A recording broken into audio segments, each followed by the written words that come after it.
We're live, pal. Double G here with Andrew Zarian. And Andrew, you sent me a photo over the weekend of you putting your poor child. You were doing the Iron Sheik camel clutch there on him. Let me tell you something, Baba. I got to tell you, I had to teach him a lesson. I had to make him humble. I had to break his back. This kid came over to me the whole time. I had the best week. If you can't tell, I am like 5 shades darker than I normally am because I laid out all weekend. That's all I did. I did absolutely nothing this weekend. I just laid out and I tanned. This kid comes over and, he's getting older and he thinks he could test me a little bit. And he came over and he gave me the biggest chop right on my chest. Okay? Huge chop. And he ran off. Said, you do it again, I'm going to get you. He nailed me again. So I had to show him who's boss. Threw him on the floor, put him in a camel clutch, make him humble. And then he ran running to his mom. Do you have a handprint on your chest because it interfered with your son? No, but he did, actually. I got him too, but I think I laid in a little too much. He had my handprint on him. He was dying. He was laughing his butt off. Oh, man. I used to, Brian Alvarez may remember this, but I used to put my boys, I bought some like Rey Mysterio lucha masks, and so I would put them in masks and we'd shoot videos and stuff. And they, in their masks, when Brian got married to his wife, Whitney, they sent him, or we sent Brian like a celebration congratulations video of them. And I wonder if I still have that. It was like to Brian Alvarez in crazy luchador mask. Of course, you'd only send that to a wrestler who is getting married. Well, it's funny. I was texting Lance while this was going on because Lance was, this was on Sunday, and I had just recorded Observer Live, and he was listening to the show. So we were talking about it. And I sent him the photo, and he goes, good, break his back, make him humble. He should know who's boss. That's what he wrote to me. Exactly. I thought what you were going to say is he was going to say it wasn't snug enough, like you didn't put it on correctly. Well, he did tell me that my the way that my feet were planted was not right, and he told me that I wasn't making it look real enough. I wasn't cranking that camel clutch in. Yeah, you were doing the remember when John Cena would put that face lock on and like just barely touch his fingers across the guy's throat. And then he started yelling at me. He told me like, "Oh, now you got to start doing flatbacks." And I started like training, and it was like I was in a wrestling gym again. Speaking of flatbacks, what'd you think about that bump that Ricochet took last night? Why they had to kill him? They killed him off. They killed that poor man off TV. I gotta tell you, I had somebody tell me Ricochet should show up on Dynamite on Wednesday, coming out of an ambulance. That should be his debut. Oh my god! I got to tell you, Braun Strowman. I'm so sorry, Braun Breaker. I don't want to mix the two. He is super impressive. That dude. Yep. Like obviously you got it on NXT, right? You saw that he was special, but he almost had a little bit of like the forcefulness of John Cena. You know what I mean? Like early Cena forcefulness. On the main roster, that man is a maniac. He is so good. And he's slowly morphing into his uncle, which is hysterical to see. Even just like the yelling and like the movements, I thought it was, to be honest, a really good piece of business. It gave Ricochet something, even though he's leaving. He did it the traditional way that he gets murdered off TV. If he is gone, if that is the case. Or you created a very intriguing story between the two. He was thrown up against one of those trucks, and he slaps the truck so hard that when he falls backwards, he took a bump right on his back, but he came down with so much momentum. Yeah, that was like, he was flat. Dude, you don't have to do that. You're leaving. That looked worse than the glass spot. Yes. I mean, now did CM Punk see that glass spot? What did he think of that? Yeah. See, I'm sure he made sure he came back over to those guys and was like, that wasn't real glass, right? Like you guys were being safe because Yeah. things can get chaotic if you're not safe here. That whole thing with Ricochet is very interesting because so what I wanted to kind of open up this show with is Ricochet is what you would consider a mid-level WWE push talent. Yes. Yeah. Yeah. I And unfortunately, because I isn't that interesting how that happened? Because he wasn't a mid-level guy in NXT. He was on no. that upper tier. Even though he wasn't a world champion there, right? He wasn't an NXT champion. He was still the North American champion. He had a really Yep. great run, very promising. I would say he was a lower mid-tier guy on the main roster. And so because of his past on the indie scene, because of what people know that he can do, and also this idea that WWE may have underutilized him, right? When you have that, lots of wrestlers historically have that label. I remember when Christian went to TNA and it was like, oh, now he can show the world that he's really a main event guy. And he is a main event guy, but unfortunately for TNA just wasn't able to take advantage of him, and he probably wasn't the right superstar to do that. But this idea that the big bad Coca-Cola of pro wrestling basically limited this guy's talent because they just didn't see it in him for whatever reason. And so now I don't know if he's going to AEW. I would assume so. I mean, Rick Ospreay has mentioned him already, but I think the challenge of bringing him in to AEW is that, oh, this guy was not even a main eventer in WWE. Now you're going to bring him over. And what does that say about your company if a mid-carder is now an upper tier wrestler? And I think that's an interesting challenge for Tony Khan if this is the case, if they are planning on bringing him in. What would you do if your plan was to bring in Ricochet? And the idea is to take advantage of his, him being a free agent and that crossover. And every time they bring somebody over, there's intrigue and there's interest. Like, what do you think about that? Just the idea of him being a middle card or lower middle card guy, like you said. And then you don't want to push him as a lower card guy. You want to bring him in with a little bit of oomph. Like, what do you think about that?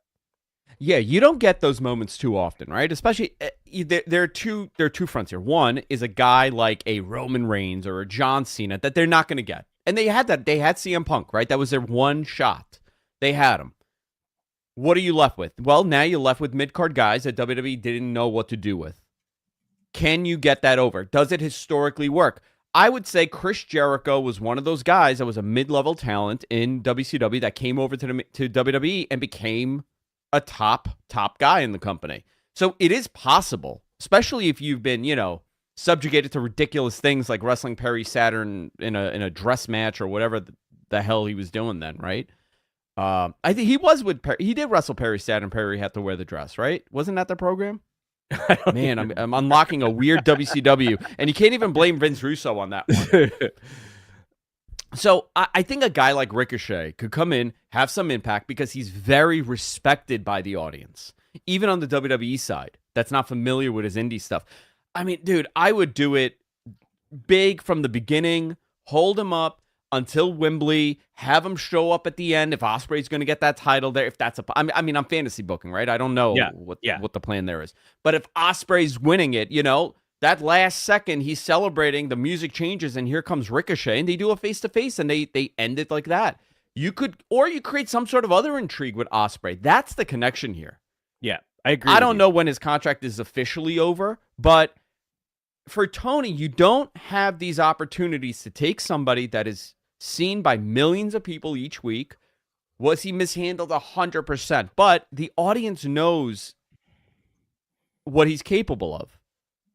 and Wait, in a when you say promotion that, the audience, are you talking about the sickos or are you talking about the normal? I'm just kidding. yeah, because he I only want books for sickos. I want to Yeah, get the and you know sickos what? in every podcast that I do from here on He's out. not wrong. He's not wrong. We are sickos. I've been watching Yeah. professional wrestling for 35 years of my life, obsessively, and I have sacrificed my true career to do this 5 times a week or 4 times a week.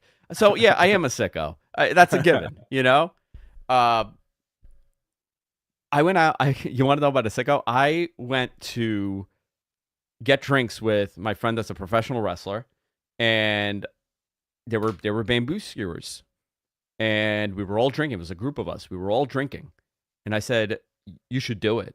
The bartender's going to be really impressed." I told her that you're a professional wrestler. You do this crazy stuff, and she was really into it. She wants to see it.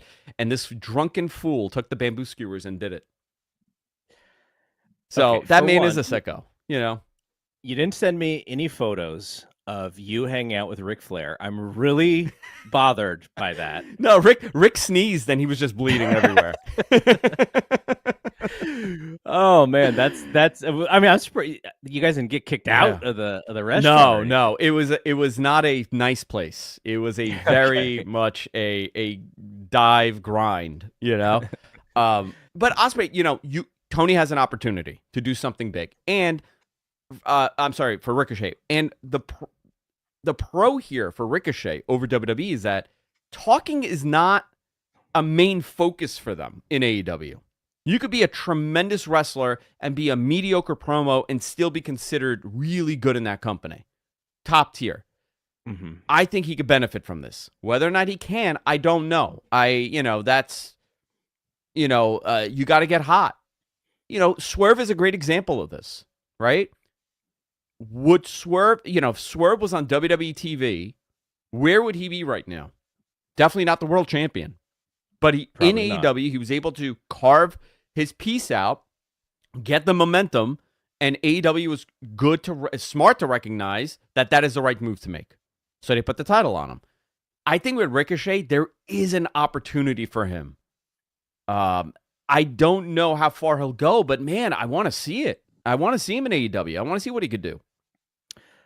I'm glad that we are in alignment here because I think there is a small part of the fan base who is like, why are we bringing all of these WWE mid-card guys over? We have enough of our own talent, and we're just adding more. And that is a but that is worry. That's a great argument. Worry. Okay, somebody brought that up to me, and they said, okay, well, they have a lot of Ricochets there. Mm-hmm. And I said, like who? They go, Action Andretti. And you know what I said? I said, who cares? Action Andretti was never on WWE TV. And listen, I'm not saying that to disparage him. He's an up-and-coming young guy. I'm talking about a business decision to make for Tony. Mm-hmm. Who are you going to put on your TV if you have an opportunity? Is it Action Andretti? Is it Lee Moriarty? Or is it Ricochet? All similar styles. It's Ricochet. It's Ricochet. 100%.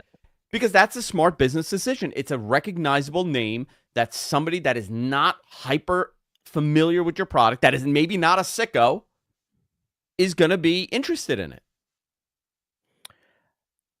I have another reason why I think it is very smart to treat him seriously. Now, this is based if Tony Khan, if he believes that he is worthy of being given one of these big free agent welcomings and learning from the past. Obviously, big business didn't work as well for Mercedes as he thought it was going to work for her.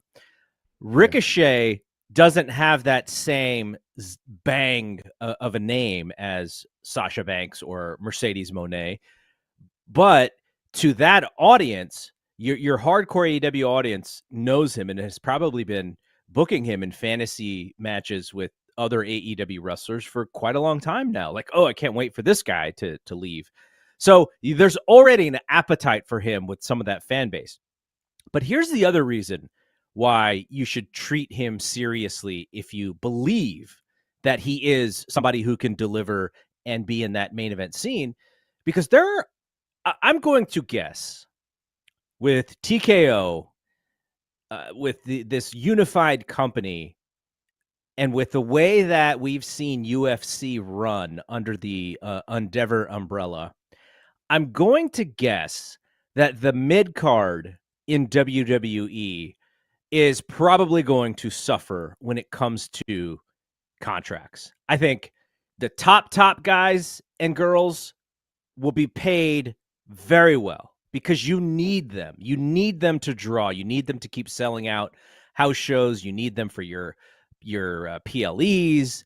You need them for your marketing, for your promotion. Those folks are going to continue to do very well. Now, the middle is obviously come up, right? I think I've heard the number 350,000 for like the minimum for wrestlers there. But what about talent like Ricochet, talent like Chad Gable? If WWE believes those two guys are mid-card almost no matter what, then they are not going to be offered main event money. And so there's a decision to be made. And I'm not saying that Tony Khan needs to bring over every WWE mid-carder who's unhappy there. But if you have an eye for someone like a Ricochet and someone like a Chad Gable who you're like, oh, we're going to need another Daniel Bryan or Bryan Danielson. I haven't done that one in a while. I haven't done the Daniel Bryan one in a while. I do it all the time.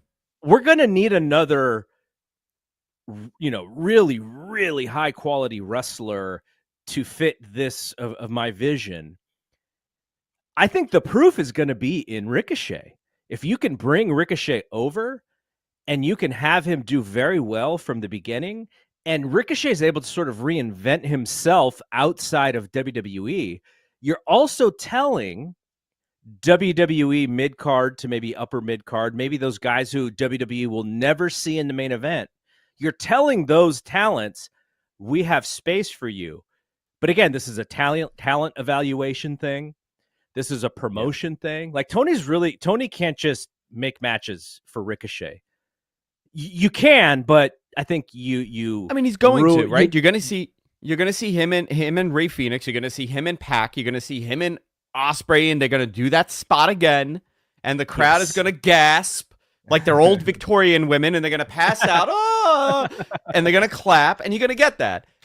He'll do all of it. He'll have those. I mean, Tony is going to fantasy book at least I could tell you about 10 matches he'll probably have. Yeah, they will be. What does it mean at the end? Right, and this is what I'm saying, which is all of those matches that you just talked about, they will mean so much more if Ricochet comes in as a star.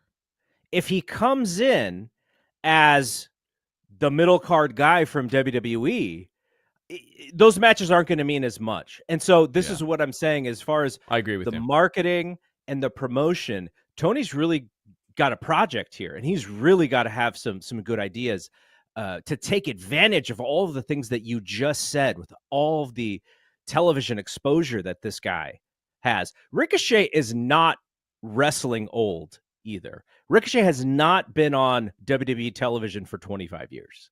He's been on WWE television up and down for 5 or 6 years, but he's still sort of underexposed to a certain fan base. I would bet you there are fans who are like, man, I have not seen enough Ricochet on my television now. Do you want to watch WWE Speed? That's up to you. I do not. Yeah. But that this is a great example of if you can out promote, or if you can out book how WWE has booked Ricochet and make him into a bigger star to your audience, that's going to tell other folks like, okay, I may have thought maybe AEW is not the place to go anymore like it was 2 years ago.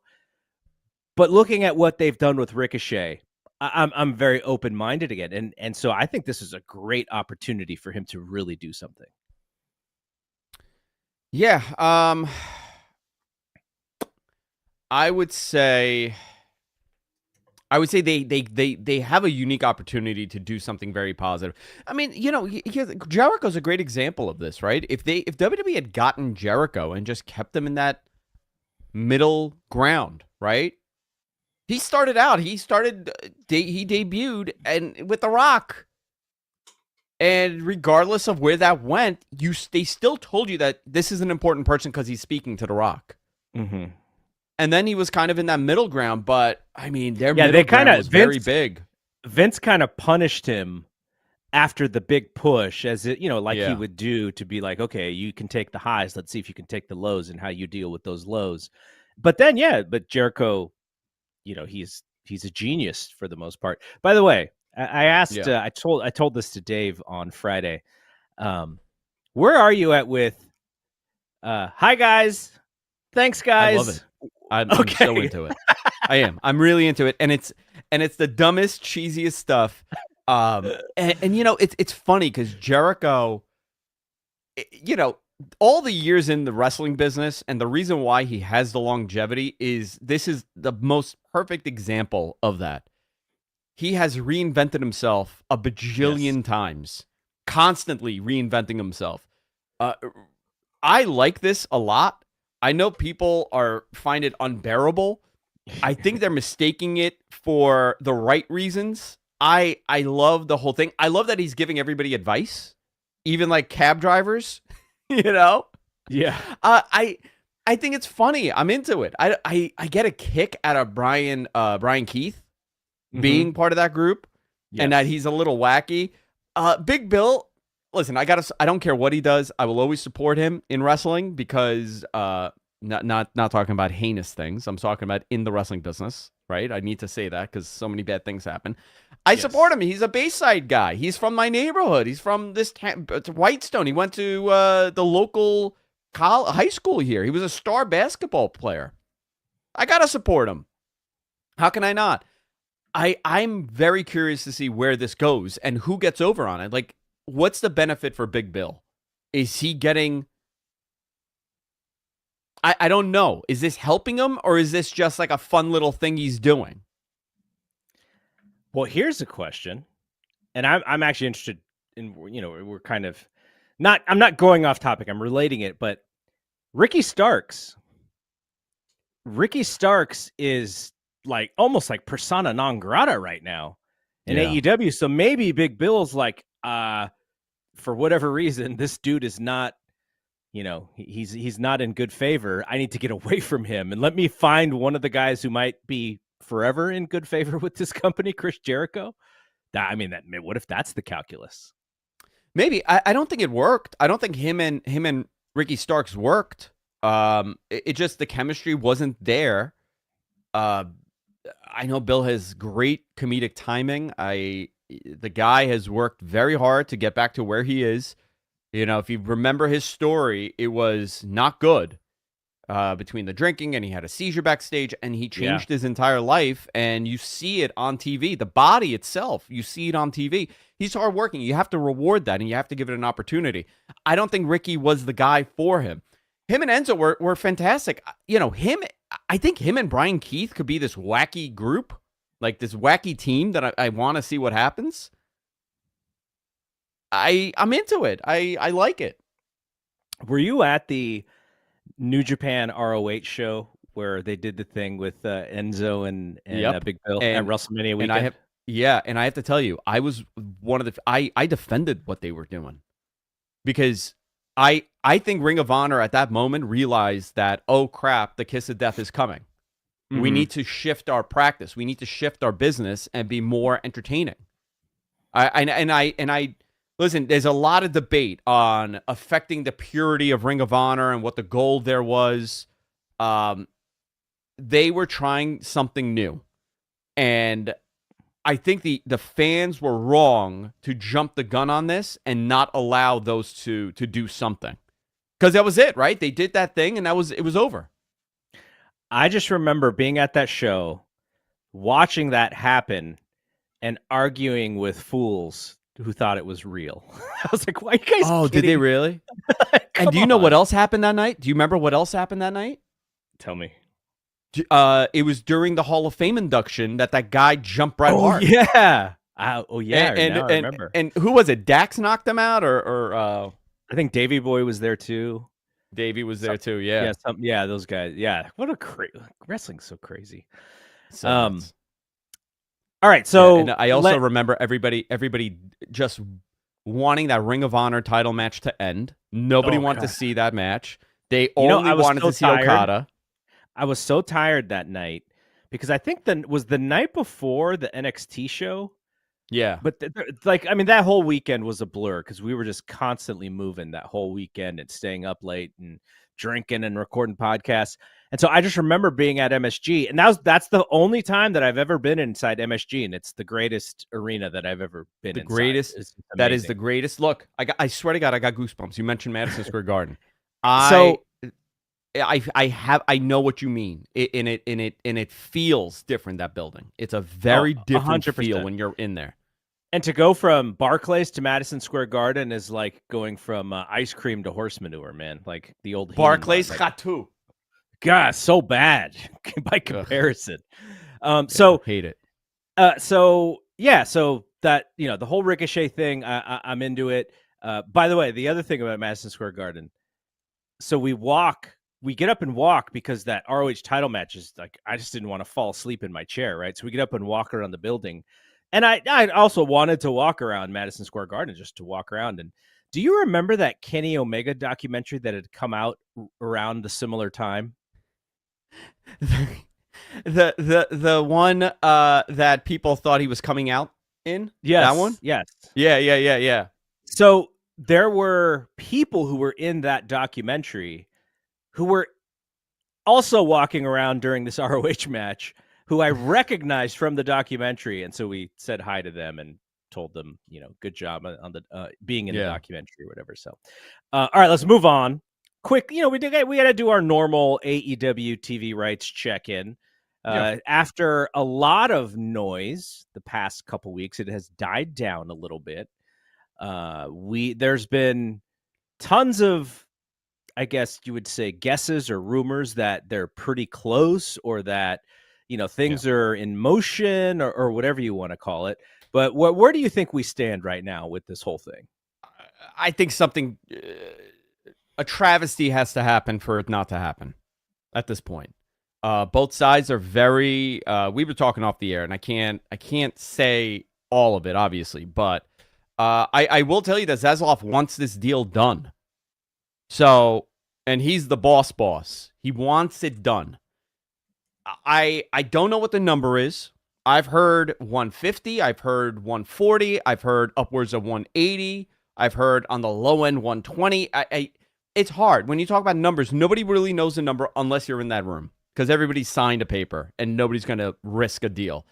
I do know that there were certain things that Tony very much likes, and there are certain things that he's not crazy about, and that's maybe the holdup. I don't know on what side it is.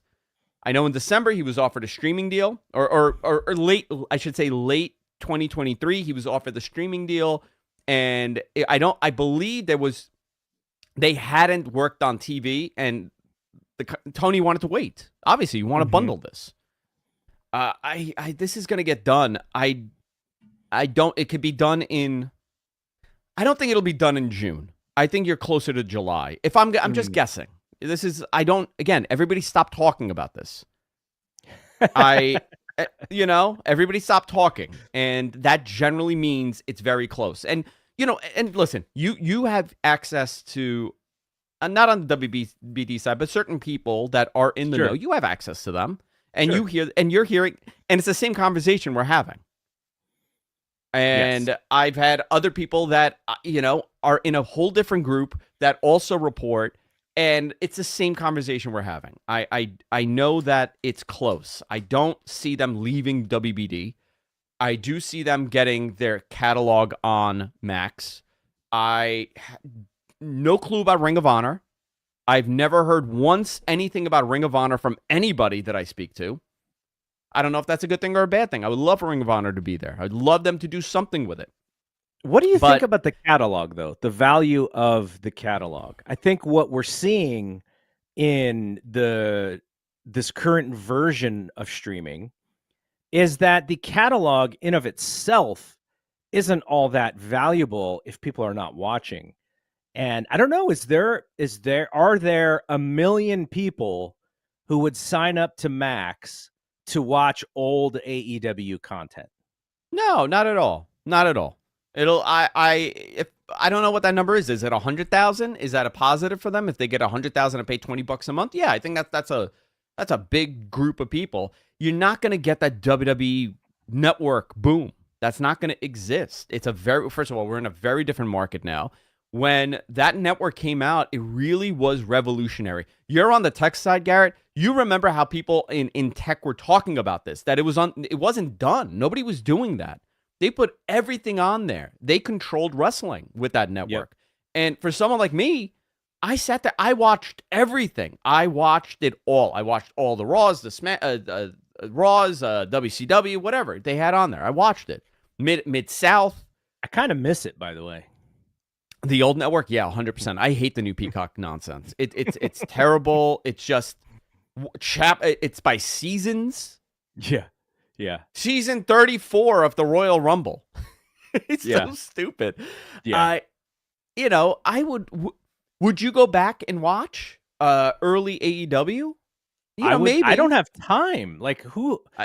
Because we're old men now. But no. It's when I say I don't have time, I mean because of what you and I do, we have to watch so much of the current product that takes priority.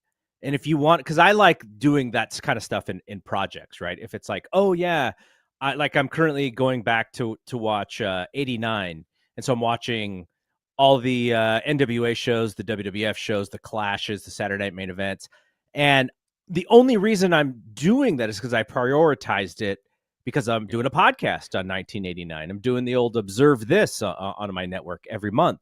So that is a reason for me to go back. But just to casually, like just on a rainy day to go back, there's so much current stuff that I need to catch up to that it's really hard to do that. But for others who aren't, and also there's stuff, the nostalgia is also a part of this for you. There's a nostalgia to it. There's really not a nostalgia for AEW in 5 years ago. So what are you going to do? You're going to watch a couple months of it, and then you're going to go into the pandemic era?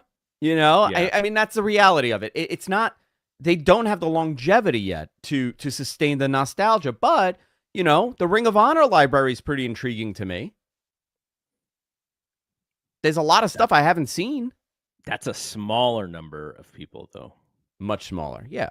Same people that want to watch Mid-South and Mid-Atlantic, But I guess my real question is when it comes to value, these companies, these streaming companies, the original idea of a streaming network was to like host the entire catalog of everything. And who still does that to a really good degree is Paramount Plus. And they have a good number of subscribers, but they don't get the engagement and they don't get the viewership on all of this old stuff. So it just kind of sits there and just causes, that they have to pay for the storage and the hosting and the cloud space and all that stuff. And it just sits there. And that's what I wonder about the AEW stuff is David Zaslav and WBD, are they going to put this stuff on the network or on Max and say, here's your hub or here's your tile, now go to town? The only way people are going to watch that stuff is if you push it, if you push the content, if Netflix's algorithm where they can make Suits the #1 show on all of TV just because they can push the buttons and put it in front of people. And they're like, oh yeah, Suits, I have nothing to do. Let me just throw this on in the background. Yeah. And then Suits is the most popular thing. Max doesn't do as good of a job as that. And so then it becomes wrestling fans searching on Max to find things that they want to watch. That is a different ball game. And I'm just curious how valuable that stuff is in today's streaming game. Yeah, I don't know, because it was all about watch hours, remember? It was all about watch hours. And I don't know how much that matters as far for AEW when you're talking about, how many watch hours are you going to get? It'll probably be high watch hours because it's a 2-hour show. But it doesn't mean anything. Does it create new revenue? I don't know. I don't know what the answer there is. Probably not a growth. It's probably not a growth opportunity, right? Because, Max, let's say Max is at 68 million subscribers. Who cares if they get to 68,200,000? They want to get to 100. And you're not going to get to 100 million by having AEW product. Now, the one caveat here is The pay-per-views. I think pay-per-views are obviously something that AEW fans like, but how many fans are there? If we look at current television, there's about 800,000 fans who will tune into free product. So what is your ceiling on subscribers who will subscribe to Max to buy the pay-per-views? Yeah, so that's a great question because Max is not inexpensive. You're not talking about a $9.99 service. Max is upwards of $20 for whatever package. By the way, Max has 99.6 million paid streaming subscribers. It's up 2 million from 2023. I believe that has to be a global number. Yeah, because this isn't broken down here. Okay, let's see. Yeah, that is 99 million people globally. So yeah, I don't know. I don't know what they could do. I mean, they moved the needle by what? 150,000, 200,000? Let's say 500,000. I mean, 500,000 would be astronomical if AEW was able to convert 500,000 people to sign up for Max. But the big other question is pay-per-view. Mm-hmm. What happens there? Because they have to make a decision. BR is not the answer. That's a dead platform, and Max still does not have pay-per-view capabilities.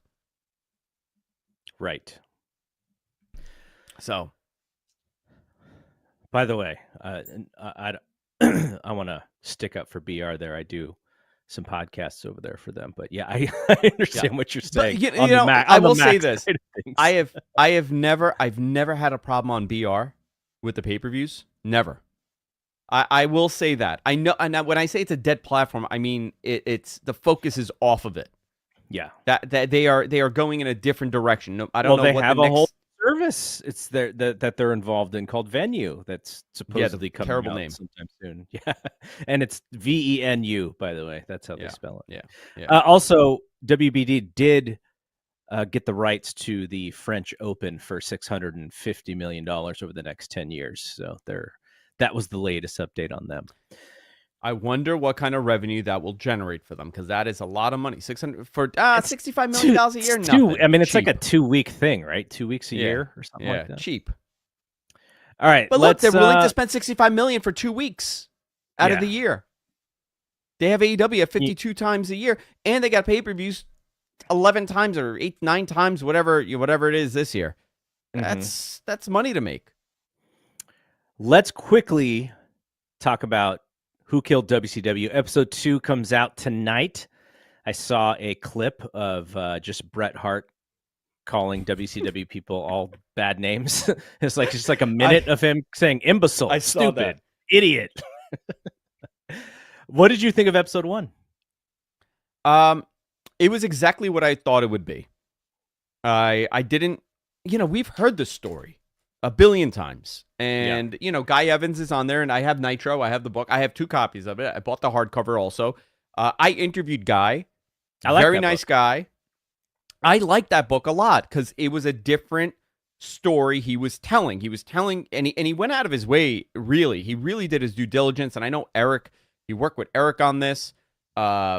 He's a very good writer, and he did a lot of homework here, and he had unique interviews that you had never heard of. They had him, but where the hell was Brian? Right? Where was Brian? Mm-hmm. He should have been on this to talk about it. I think, they're trying to tell the story at the end that it wasn't one person, but it was, the finger pointing alone, because I'm sure you're going to have Bret pointing fingers, and you're going to have episode 3 of someone else pointing fingers. They're going to show you that it was so chaotic and everybody pointed a finger. Nobody wanted to fix it. Nobody had the effort to fix it because everybody was in the blame game. Listen, I've heard the story 5,000 times. The real answer is it wasn't making money and the network killed it. That's a boring answer. Okay, but who's to blame for it to stop making money? I had a conversation with Lance about this. I'm not going to say what he said, but he had a very different perspective as an answer. I think Vinny actually interviewed him on the Vinny V show about. And what did he say? I didn't hear it, but I know that he was on it. I haven't heard it yet. Okay, I'm curious if it was the same conversation. This is my point of view. I don't believe Vince Russo was responsible for killing that company. He wasn't there long enough, and the shenanigans were happening far before Vince. That is one person that I will say I do not put any blame on.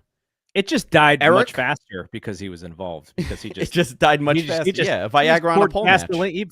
He's poured gasoline on the whole thing. It was already starting to burn. He's like, let me just Listen, make this burn he was faster. maybe he saw it before any of us. He's like, I just got to set the shit on fire. It's over. Why are we dragging this out? Eric, you know, it's hard, man, being an executive on that level, not only on a creative side and on the TV side, and you're dealing with the talent, but you also have to deal with the business end and the corporate guys. That is a exhausting. That is I don't envy him, and I will defend him a little bit there because I'm in those positions sometimes, and I have been in that position, and it's terrible. The lack of structure, however, probably added more to it. I think, in Eric's own admission, he started hanging out with the guys, and he kind of got looped into that. But when the reality is, when you don't have Uncle Ted in your back pocket, and there is a merger that happens, and the key people in that merger don't see any value in your product because they think it's this hokey, fake thing. And I don't think that that's a fair assessment of what WCW was, ever, even though in the worst of times, you could turn around your business. Really. You could definitely turn around your business after having a bad year and a half, 2 years. There was no, WWE was super hot. Nobody wants to be the loser. And you brought in people that don't know anything about professional wrestling. They are chopping everything from the bottom line, and Ted Turner lost power. So, I mean, the merger killed it. That's really the story. Okay, can I ask you a question about the book?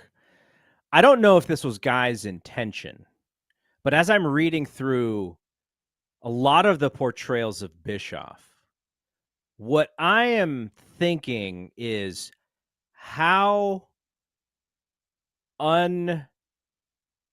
should I put this? He's in over his head as an executive. He doesn't have I think he was always in over his head. Yeah, I think he doesn't have the training. He's able to be a little bit of the golden boy when they're hot and they're making money. And it wasn't just that business was hot. They were a cool brand as well, which made TNT the place to watch the cool brand. But when you have situations that you do not know how to fix, probably because you're not qualified for that job, then maybe some of that blame isn't only his. And maybe it is his bigger bosses who didn't see that he couldn't do all of these things. Or, now we're going back to the conspiracy, they didn't really care that much because they sort of saw it as a fad anyways. Yeah. And they wanted to distance themselves from it politically for the reasons that were explained on the doc. So, yeah, interesting things to kind of go back and revisit. But I did sense in reading that Nitro book, I was like, Eric didn't fix this because he didn't know how. Well, I think that's been Eric's story, and I listen. I'm you know me, you know my personality. I appreciate the hustle of Eric Bischoff. Okay, I've only had one conversation with him. I know that there's plenty of people that don't like him. There's plenty of things that he says that I don't agree with. I know he has problems with Dave. Obviously, people know that. I don't know the man on a personal level. I've had one very good conversation with him. I know a lot of Erics in business. Mm-hmm. And there are people in business that get to that point, and wherever they are, and they become a VP of Morgan Stanley, or they become a Goldman Sachs.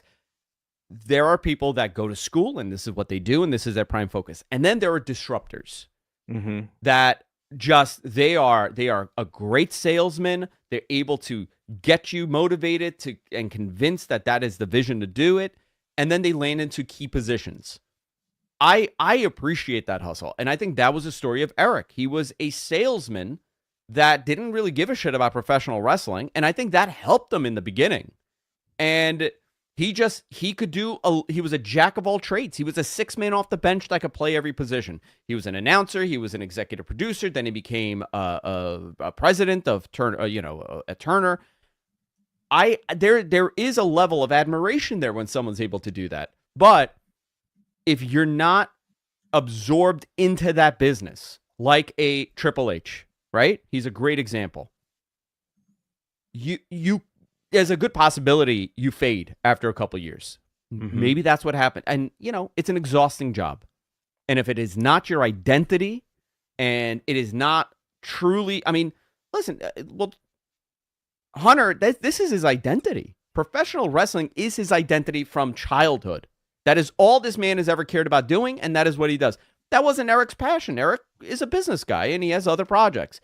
I think he probably got burnt out, but, structural support. And the same story is going to be about Tony Khan. It's structural support. You could be the greatest business guy, and you could have the best 3 to 4 years in the business and professional wrestling history, but if you don't have the structural support that takes some of that off of you and you surround yourself with the right people, any business is going to fail. One person can't save that business. The difference, though, is it's going to live or die based on Tony Khan, because he's the guy who's calling every single shot in every single way. Now he can, he's got business partners that he has to work with and collaborate with for sure, 100%. But Bischoff, now I'm not saying, I don't know the situation enough to say that he was, in fake it to make it mode, but I just sense that there were opportunities for him to be able to take feedback, be able to sort of pull back and have an honest look at where things were going. And the only thing he cared about was Vince McMahon, it seemed. Like he was just so obsessed with Vince McMahon overtaking him. And, the audacity of that guy to beat us at our own game and to turn Raw into what Nitro was, and then to go the extra level that we couldn't. It's so unfair. Yeah. Like he just got out. Tony's in that same position right now. Things are cooled off, right? Things are cold. You have your talent there. You have the biggest and greatest roster ever, but your business is a little cold. Maybe your focus should not be on Vince and going on TV and taking shots of Vince. It's you fall into it, and it's no blame of anybody else. You become very passionate, and you know what? Fuck you. That's how you see it. Fuck you. Don't shit on my business. I'm going to come after you. Yeah, especially if you're competitive. If you're competitive, and I get that, and I like that in people. I really do. Totally. I am a sicko with that stuff. I hire insane people. I hire, people that I cannot get along with on any personal level, but if I see that craziness in them, that they're competitive, I want you on my team. Yes. Tony does have the sickos, so maybe that's all that will matter. He does have the sickos. All right, quick thoughts. Clash of the Castle is coming up this weekend.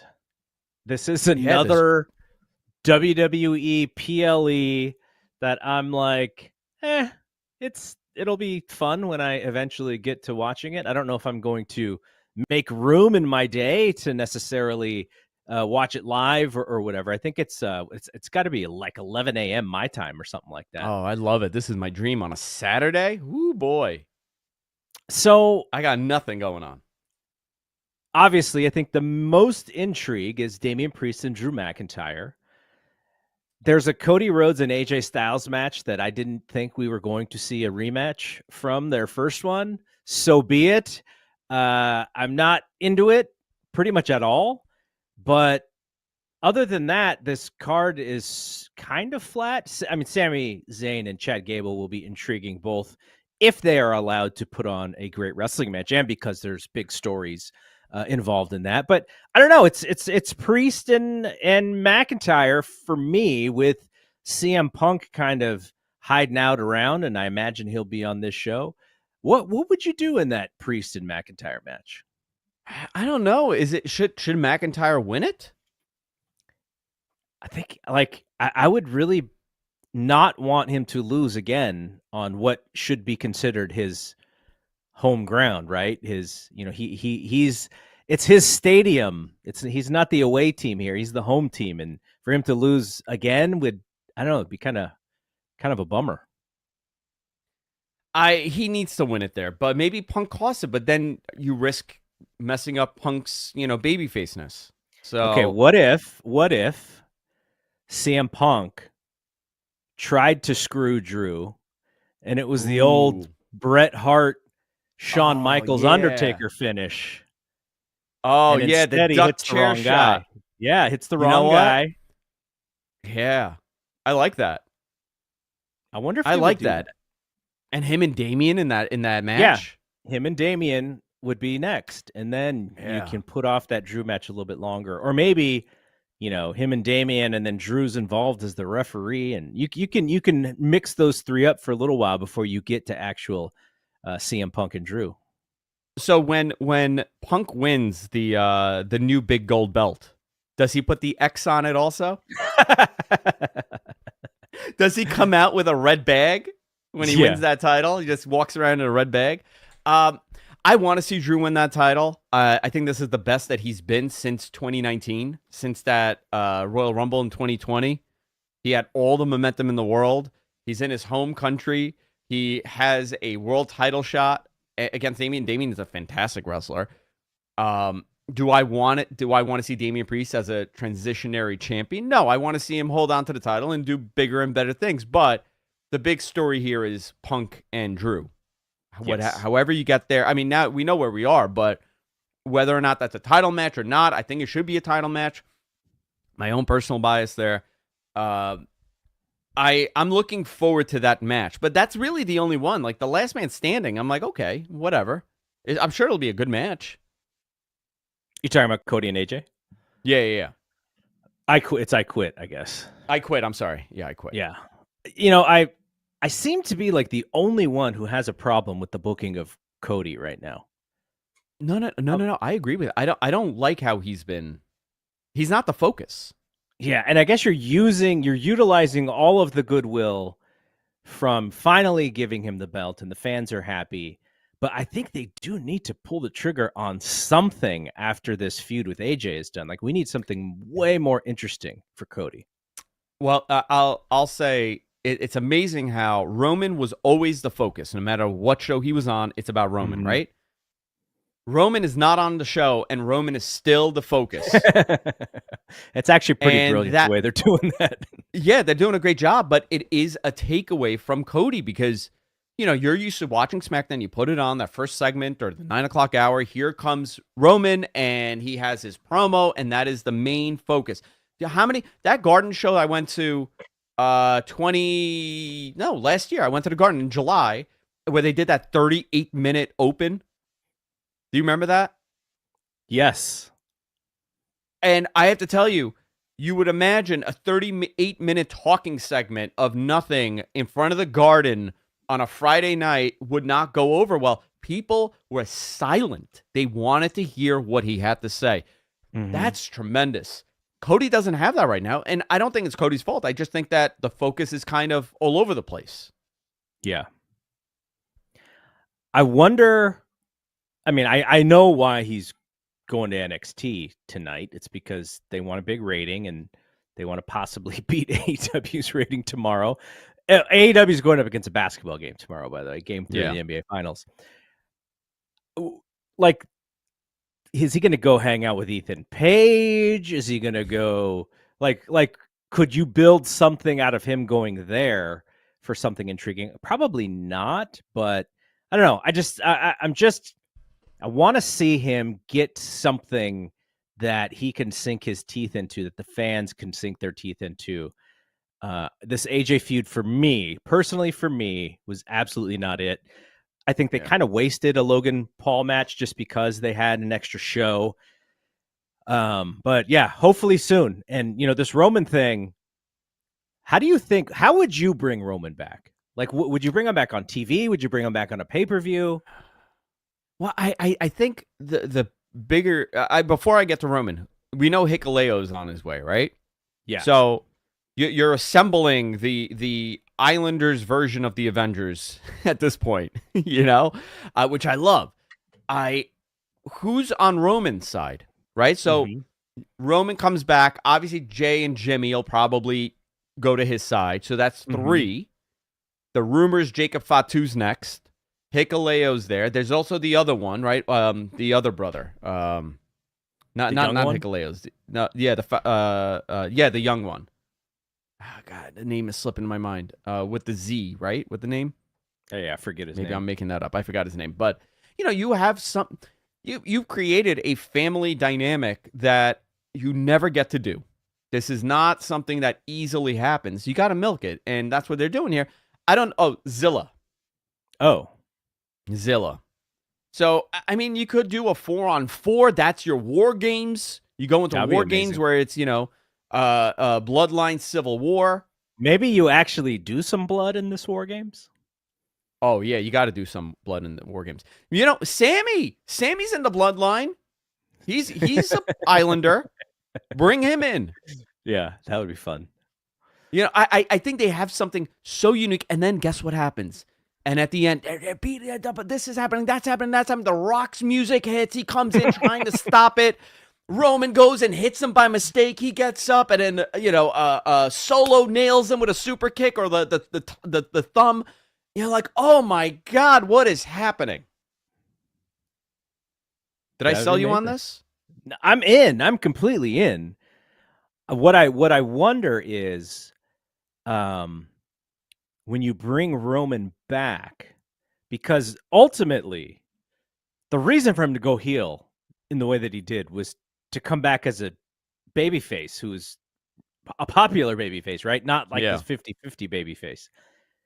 And I'm just very interested in how the crowd will react to him knowing he's a babyface. And I almost wonder if he just keeps doing the same kind of character and that keeps him over and he doesn't do anything babyface like, because the fans booed that guy for years. It was that 50-50 crowd, and in some cases opposite. So I'm fascinated about stuff like that.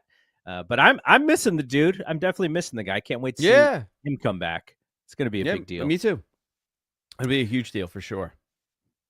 All right. So Andrew is going to be tanning and watching Clash at the Castle on his iPad while his son tries to do sneak attacks on him. Man, that kid. This weekend. That kid. Big chop on me as I'm laying there. I got him good though. And then I am, of course I will watch the show. It's just I'm just like waiting for that show where I'm like, you know what? I cannot wait to wake up and watch this show. It's more like, yeah, it's on, I'll watch it, and that kind of thing. So but hopefully with Money in the Bank season coming and then SummerSlam after that, it'll pick up a little bit of intrigue for me. So Saturday afternoon, it's going to be 81 degrees here. Oh, perfect. It'll be perfect. It'll be a perfect day. All right. We are done from here. We will be back maybe next week. We'll see. Hopefully our schedules kind of dictate, our work schedules dictate whether we can do this show. As long as we do like 2 to 3 shows every month, I'm fine. Sometimes the work life. I had calls. to run this morning. I could not do my show on Fightful. I had to run to my office and run back so I can make it for this one. I had an emergency this morning that I had to go to work. So I got up. I got up to do the show. I had to run to the city, got to my office, went back, and then now I'm here. It's dedication. Listen, no wonder you like hiring crazy people and working with them. You're one of them yourself. Oh, you have no idea. You have not. I tell people, like I'm very nice if no money's on the line, but if there's like we're like financially married and bad decisions are impacting me, like I'm a lunatic. All right. We'll see you soon. For Andrew, I am Double G. See you when we see you. Peace out.